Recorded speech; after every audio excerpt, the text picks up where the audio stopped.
Assalamualaikum warahmatullahi wabarakatuh. Cerita ini mengisahkan tentang seorang anak tukang sayur yang sering dibully, namun akhirnya sesuatu berakhir menjadi dramatis. Apa itu? Simak sampai habis ya. Yang sudah subscribe dan like saya doain hari ini mendapatkan rezeki yang berlimpah dan disembuhkan dari segala penyakit. Jangan lupa absen di kolom komentar. Dari daerah mana saja kamu menonton video ini? Di tengah hiruk-pikuk pusat kota, terdapat sebuah gang kecil yang selalu ramai di pagi hari. Aroma sayur segar bercampur dengan suara tawar-menawar para ibu rumah tangga menjadi musik harian di sana. Di ujung gang, seorang pria parubaya mendorong gerobak penuh sayuran hijau, cabai merah, dan tomat segar. Dialah Tukimin, tukang sayur yang terkenal ramah sekaligus pekerja keras. Meski hidupnya sederhana, matanya selalu memancarkan kehangatan, terutama ketika berbicara tentang anak sematawayangnya, Andini. Andini adalah siswi kelas 2 SMA negeri favorit di kota itu. Kulitnya putih bersih, tubuhnya tinggi dan langsing, wajahnya cantik alami, tanpa riasan. Namun, yang paling menonjol darinya bukan hanya parasnya, melainkan kepintarannya. Sejak SMP, Andini selalu menjadi juara kelas, bahkan sering mewakili sekolah dalam berbagai lomba cerdas cermat. Banyak guru memujinya, menyebutnya sebagai bintang masa depan yang akan mengharumkan nama sekolah. Namun, di balik semua itu, hidup Andini tidaklah semulus yang terlihat. Ibunya telah lama pergi entah kemana ketika ia masih kecil. Sejak itu, Tukimin yang mengasuh dan membesarkannya seorang diri. Pagi-pagi sekali, Tukimin sudah mendorong gerobaknya ke pasar, lalu berkeliling menjajakan dagangan ke rumah-rumah. Sementara itu, Andini membantu membereskan rumah sebelum berangkat sekolah. Tas sekolahnya sudah agak lusuh, tali resletingnya sering macet, tapi ia tetap membawanya dengan percaya diri. Pagi itu, matahari baru saja menampakkan sinarnya ketika Andini keluar dari rumah mungil mereka. Tukimin sedang menata sayuran di gerobak sambil melirik putrinya yang berjalan menuju sekolah. "Jaga diri, nak," kata Tukimin sambil tersenyum. Andini membalas dengan senyum tipis. "Iya ya, nanti sore aku bantu ayah beresin stok sayur." Perjalanan menuju sekolah melewati jalan besar yang dipenuhi gedung-gedung tinggi. Tepat di seberang jalan sekolahnya berdiri megah sebuah sekolah elit dengan gerbang besar, cat putih bersih, dan papan nama bertuliskan huruf emas. Murid-muridnya mengenakan seragam rapi, sepatu mengkilap, dan tas bermerek. Sementara, Andini melangkah ke sekolahnya sendiri yang bangunannya lebih sederhana. Meskipun begitu, Andini tidak pernah minder. Baginya, sekolahnya adalah tempat yang membesarkannya dan memberikan ia kesempatan untuk belajar lewat beasiswa. Namun, ia tahu, keberadaannya di sini sering jadi bahan pembicaraan, apalagi oleh murid-murid sekolah elit di seberang jalan yang sering melihatnya memenangkan lomba demi lomba.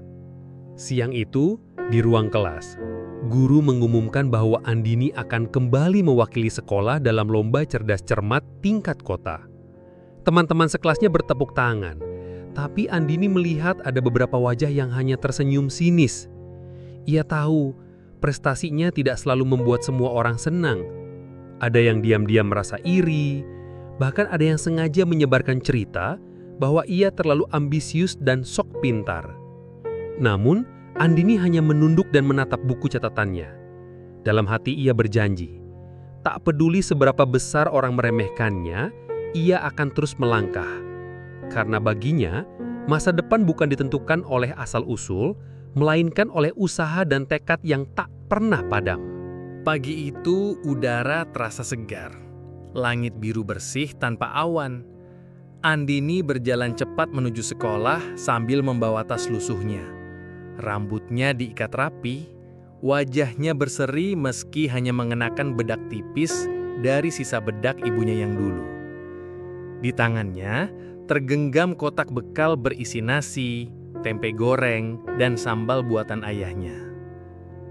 Saat melangkah di trotoar dekat sekolah elit yang berdiri megah di seberang jalan, beberapa murid dari sana meliriknya. Seragam mereka terlihat baru, sepatu mengkilap, dan aroma parfum mahal tercium saat mereka lewat. Salah satu di antara mereka, gadis berambut panjang dengan pita cantik, berbisik sambil menahan tawa. "Itu kan anak tukang sayur yang kemarin menang lomba lagi." Temannya menimpali. "Pinter sih pinter, tapi tetap aja miskin." Andini pura-pura tidak mendengar. Langkahnya dipercepat, tapi hatinya terasa perih. Di kantin sekolah, Andini duduk sendiri di sudut meja, membuka bekalnya. Baru saja ia menyendok nasi, 3 siswi dari sekolah elit muncul. Mereka pura-pura membeli minuman di kantin sekolah Andini, sesuatu yang jarang mereka lakukan. Salah satu dari mereka berjalan mendekat sambil tersenyum sinis. Kamu Andini kan? Pinter banget sih kamu. Pasti belajar tiap malam sambil nyuci sayur ya?" Andini menatap mereka, berusaha tetap tenang. "Saya belajar kayak orang lain pada umumnya." Tiba-tiba, salah satu dari mereka pura-pura tersandung menumpahkan gelas minuman ke arah meja Andini. Air berwarna oranye membasahi bajunya. Aduh maaf, nggak sengaja. Tapi bajumu jadi agak modis tuh sekarang," katanya sambil tertawa keras. Teman-temannya ikut cekikikan dan beberapa murid merekam kejadian itu dengan ponsel. Andini menggigit bibir, menahan air mata. Ia berdiri, mengambil tisu, lalu membersihkan bajunya tanpa berkata apa-apa. Dalam hatinya, ia merasa marah, tapi lebih besar rasa ingin membuktikan bahwa ia tidak akan hancur hanya karena ejekan. Sore harinya saat pulang sekolah, langkah Andini terhenti di gerbang. Sekelompok murid sekolah elit sudah menunggunya. Mereka membawa keranjang berisi sayuran, seperti yang biasa dibawa ayahnya. Ini cocok banget buat kamu, biar nggak lupa dari mana asalmu." Temannya menambahkan, "Bau pasar tuh khas loh, cuma kamu yang punya." Tawa mereka terdengar nyaring, menusuk telinga. Murid-murid lain hanya menonton tanpa berani membela. Malam itu, di kamar kecilnya, Andini duduk di tepi ranjang. Lampu redup menerangi wajahnya yang pucat. Air mata mengalir pelan, tapi segera ia usap sebelum ayahnya melihat. Tukimin mengetuk pintu, memanggilnya makan malam. "Aku capek belajar ya, makan nanti aja," jawab Andini dengan suara serak. Ia berbaring, menatap langit-langit. Dalam hatinya ia berjanji, suatu hari nanti, semua orang yang menertawakannya akan menundukkan kepala, bukan karena takut, tapi karena kagum. Hari itu, aula besar balai kota dipenuhi sorak-sorai penonton. Spanduk bertuliskan lomba cerdas cermat tingkat kota, tergantung megah di atas panggung. Lampu sorot memantul pada piala besar berwarna emas yang terpajang di tengah meja juri. Andini berdiri di sisi panggung bersama 2 rekannya. Wajahnya terlihat tenang, tetapi matanya menyimpan bara semangat. Setiap pertanyaan yang dilontarkan pembawa acara dijawabnya dengan cepat dan tepat. Tepuk tangan menggema setiap kali angka skor timnya naik. Di barisan kursi penonton, Tukimin duduk di pojok, memandang putrinya dengan kebanggaan yang tak terbendung. Babak final berjalan sengit. Tim dari sekolah Andini berhadapan dengan tim dari sekolah elit terkenal di kota itu. Sekolah yang sering menjadi sumber perundungan bagi Andini. Sorakan dukungan terdengar lebih banyak untuk tim elit tersebut. Namun, ketika bel akhir dibunyikan, papan skor menunjukkan hasil akhir yang tak terbantahkan. Sekolah Andini menang telak. Riuh tepuk tangan mengguncang aula. Beberapa murid dari sekolah elit terlihat menunduk, enggan menerima kenyataan. Pembawa acara kemudian mengumumkan, piala juara pertama akan diserahkan langsung oleh Bapak pemilik sekolah elit ini sekaligus sponsor utama acara, Bapak Aiditya Wirautama Pangestu. Sosok pria berwibawa naik ke panggung. Jas hitamnya rapi, Dasi biru tua terikat sempurna, wajahnya tegas, dengan tatapan mata yang memancarkan kepercayaan diri seorang pengusaha sukses. Langkahnya mantap saat menghampiri Andini. Ketika piala itu diserahkan, tangan Aiditya berhenti sesaat. Matanya terpaku pada wajah Andini, seolah ada sesuatu yang bergetar di dalam dirinya. "Apa namamu?" tanyanya pelan meski sudah jelas tertulis di sertifikat. "Andini, Andini Putri Pangestu," jawab Andini sedikit gugup. Kerumunan langsung berbisik-bisik. Nama belakang itu, Pangestu, sama persis dengan nama Aiditya. Wajah pria itu berubah sejenak, seperti menahan keterkejutan.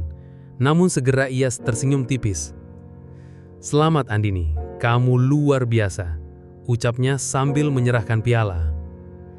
Setelah acara, Aiditya menghampiri Andini lagi. Di belakang panggung, ia bertanya, "Kamu pernah terfikir untuk melanjutkan belajar di sekolah kami?" Andini menggeleng. "Itu terlalu mahal untuk saya, Pak." Aiditya tersenyum. "Kalau begitu, biar saya yang urus. Mulai besok, kamu akan mendapat beasiswa penuh di sekolah kami, termasuk pelatihan khusus, semua gratis." Kata-kata itu mengejutkan semua orang yang mendengarnya, termasuk murid-murid yang biasa merundung Andini. Mereka saling pandang, wajah mereka campuran antara iri dan tidak percaya. Di sisi ruangan lain, Tukimin berdiri diam.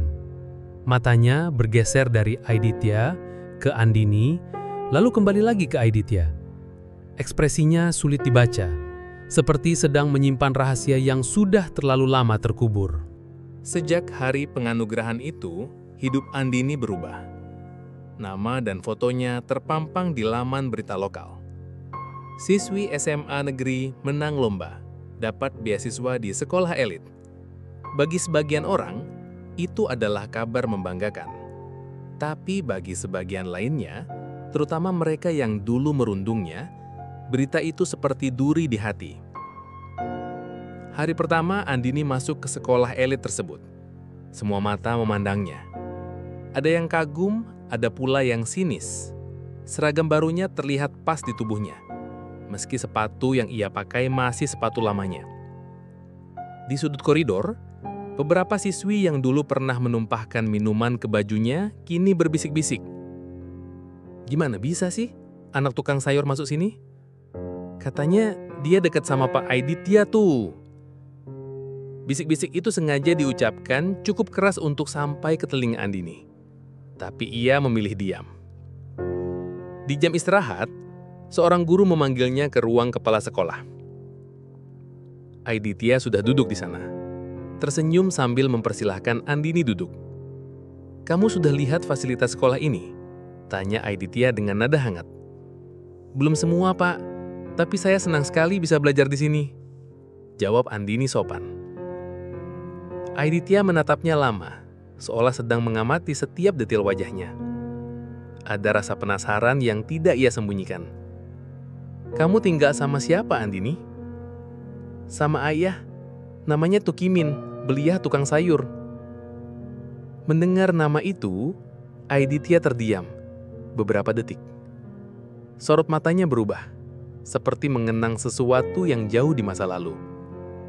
Ia hanya tersenyum tipis, lalu berkata, "Ayahmu pasti orang yang hebat." Sore itu, saat Andini pulang, Tukimin sudah menunggunya di depan sekolah. Gerobak sayurnya terparkir di pinggir jalan, penuh dengan ikatan kangkung, tomat, dan cabai. Melihat putrinya keluar dari gerbang sekolah elit itu, Tukimin senyum bangga. Tapi ketika matanya bertemu dengan Aiditya yang berdiri di lobi sekolah, senyumnya mendadak pudar. Aiditya berjalan mendekat, menghampiri Tukimin. "Kita perlu bicara," ucapnya pelan. Tukimin tertegun, lalu mengangguk. "Bukan di sini, nanti malam, di rumah." Andini yang tanpa sengaja mendengar percakapan dari balik pintu, membeku di tempat. Kata-kata itu berputar-putar di kepalanya. Siapa sebenarnya Pak Aiditya? Dan kenapa ayahnya membicarakan dia seperti itu? Hari itu, aula sekolah elit dipenuhi tamu undangan. Pihak sekolah mengadakan acara penghargaan bagi siswa berprestasi, dan Andini termasuk salah satu penerimanya. Panggung dihiasi lampu-lampu terang, karpet merah membentang dari pintu masuk hingga ke mimbar. Murid-murid, guru, bahkan orang tua siswa duduk rapi di kursi berlapis kain putih. Andini duduk di barisan depan. Seragamnya rapi, wajahnya berseri. Namun dalam hatinya masih bergema percakapan yang ia dengar beberapa malam lalu. Kata-kata itu tak pernah pergi. Dia adalah darah dagingku. Acara dimulai. Satu persatu, siswa dipanggil untuk menerima penghargaan. Saat nama Andini disebut, seluruh aula menoleh. Sebagian bertepuk tangan, sebagian lagi hanya saling berbisik. Penghargaan ini, kata pembawa acara, akan diserahkan langsung oleh Bapak Aitya Wirahutama Pangestu. Aitya naik ke panggung dengan langkah mantap. Tapi kali ini, ekspresinya berbeda. Ada ketegangan di matanya. Saat Andini berdiri di hadapannya, ia tidak langsung menyerahkan piala. Ia menatapnya lama, seperti sedang mengumpulkan keberanian. Di barisan kursi tamu, Tukimin menggenggam lututnya erat-erat. Ia tahu apa yang akan terjadi. Aitya mengambil mikrofon. Suaranya bergetar, namun tegas. Sebelum saya menyerahkan penghargaan ini, ada sesuatu yang harus saya sampaikan kepada semua orang di sini. Bisik-bisik mulai terdengar di antara para hadirin. Bertahun-tahun lalu, saya kehilangan seseorang yang sangat berharga. Saya bahkan tidak tahu bahwa dia meninggalkan saya seorang putri. Hari ini, putri itu berdiri di hadapan saya. Dia bukan hanya siswa berprestasi. Dia adalah darah daging saya. Nama lengkapnya, Andini Putri Pangestu. Suasana aula langsung hening. Semua mata membelakak, bahkan beberapa terganga. Murid-murid yang dulu merundung Andini membeku di kursinya. Aitya menatap Andini dengan mata berkaca-kaca. Maafkan ayah, karena baru menemukanmu sekarang. Air mata Andini jatuh. Ia menoleh ke arah Tukimin, yang hanya mengangguk pelan, memberi restu untuk menerima kebenaran ini. Dengan langkah ragu, namun pasti, Andini memeluk Aitya di depan semua orang. Sorak tepuk tangan menggema, tapi bagi Andini, suara itu memudar. Yang ia rasakan hanyalah hangatnya pelukan seorang ayah yang selama ini tak pernah ia kenal. Di sudut aula, para perundungnya hanya bisa menunduk. Kata-kata mereka di masa lalu kini berbalik menghantam diri sendiri. Anak tukang sayur yang mereka hina, ternyata putri pemilik sekolah elit yang mereka agungkan. Malam itu, Andini pulang dengan dua sosok ayah di sisinya. Tukimin di sebelah kiri, Aitya di sebelah kanan. Hidupnya mungkin tidak sempurna, tapi ia kini tahu bahwa asal-usul tidak pernah menentukan harga diri seseorang. Yang menentukan adalah hati, tekad, dan cinta yang tak pernah pudar. Terima kasih yang sudah menonton sampai akhir. Yang sudah subscribe dan like, saya doain mulai hari ini nasibmu berubah menjadi orang kaya raya yang serba berkecukupan, hutang-hutang lunas, dan badan sehat walafiat. Amin. Jangan lupa absen di kolom komentar ya, dari daerah mana aja kamu menonton video ini.